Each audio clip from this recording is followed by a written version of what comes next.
When Arteta first walked into Arsenal, and you do be forgiven for thinking the plan was simple: copy and paste the Pep Guardiola playbook. But the reality, the squad inherited was a mess and the defense was slaking goals for fun. This isn't a story about a simple copycat plan. It's the story of how Arteta, the apprentice, had to rip up the master's blueprint to build a resilient title contending machine. He did not just by controlling the ball, but by mastering the art of playing without it. We are going to break down every major tactical shift he's made, from his damage control 4-2-3-1 to the fluid mind-bending 3-2-4-5 system that's got the Premier League on string in this 25-26 season.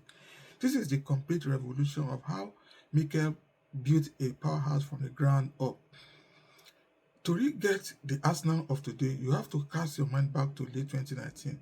Let's be honest, the team Arteta took over was fractured, defensively chaotic, and had no real identity. So what was priority number one? Not beautiful football, it was survival. It was about stopping the bleeding. Arteta's first move was to install a system that put out defensive structure above everything else.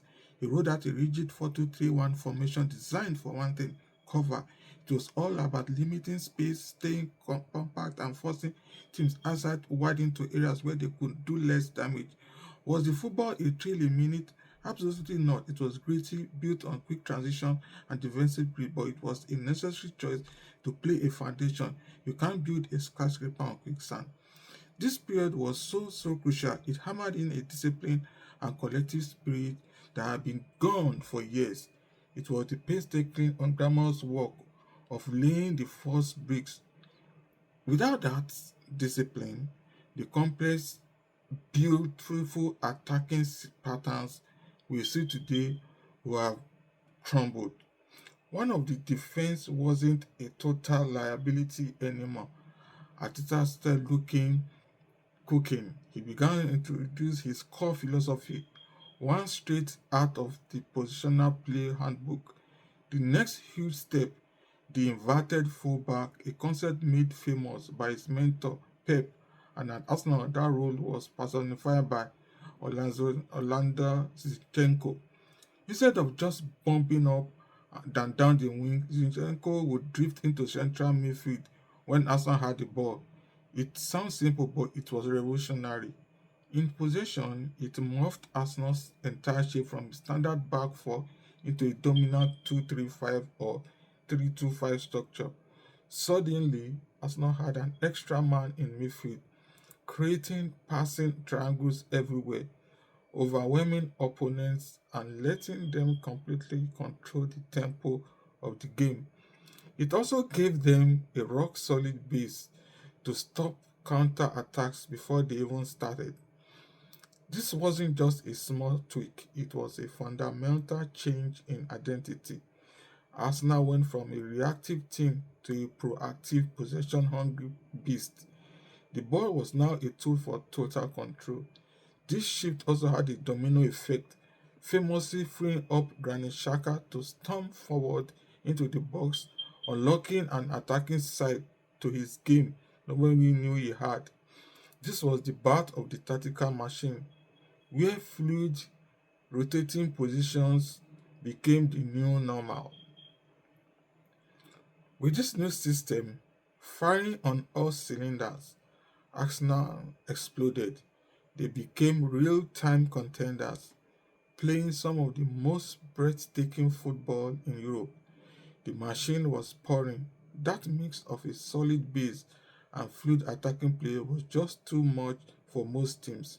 On the right, the trio of Bukayo Saka, Martin Odegaard, and Ben White became one of the deadliest combinations in the entire league. But success brings new problems. Opponents started doing their homework, and two major pain points emerged. First, the attack got a little stale. The teams knew where the danger was, so they would just double up on Saka, effectively shutting down Arsenal's main threat. The left side, while solid, just don't have the same creative spark. Second, this was the big one. They struggled to turn all that pretty possession into actual goals, especially against teams that just sat back in a low block. Arsenal could have 70% of the ball, but it would often end with a hopeful cross into the box. They were crying out for a ruthless striker instinct up front. They lacked a true number 9 who lived to run in behind and attack the 6-yard box. These were the final hurdles between a brilliant team and a title winning one. The summer of 2025 was all about solving those problems. This wasn't a scattergun transfer window, it was a surgical operation to find the final piece of the puzzle. First, the big one, Victor Gyökeres, arrived from Sporting Lisbon for a fee reportedly rising to £63.5 million. He is everything Arsenal were missing, a physical, direct, and absolutely clinical number 9. Unlike the forwards who like to drop deep, Gyökeres' first instinct is always to run in behind, to stretch defenses, and to get to the end of things in the box. This gives Arsenal a totally new dimension. Now they can go long, they can play through the balls, and they have a true predator in the penalty area. To fix the midfield, in came Martin Zubimendi from Real Sociedad. He's an incredibly smart, persistent playmaker who is the perfect partner for Declan Rice. His knack for taking the ball under pressure and fizzing passes forward is designed to break down those stubborn low blocks and speed up the whole attack. The beauty of the Rice Zubimendi partnership is its flexibility. They can operate as a double pivot, and either one of them is comfortable surging forward while the other covers. To balance out the attack, Noni Madueke was brought in to offer a different kind of threat from the wing. His raw pace and directness mean teams can't just focus on Saka anymore, making the whole attack feel less predictable.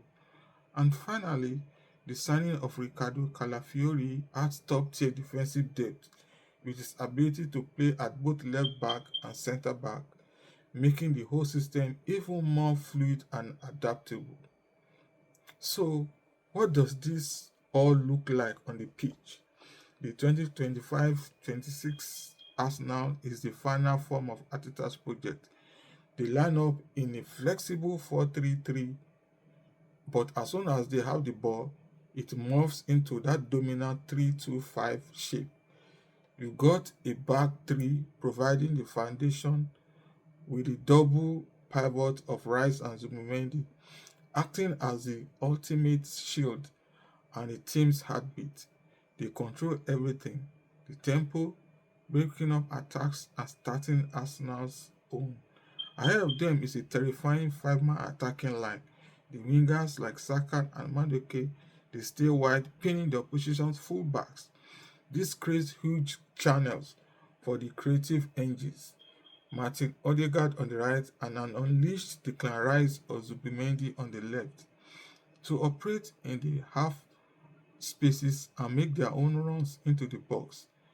Gabriel Martinelli in particular has been reborn as a direct inside forward, making those runs in behind that unlock this true goal scoring power.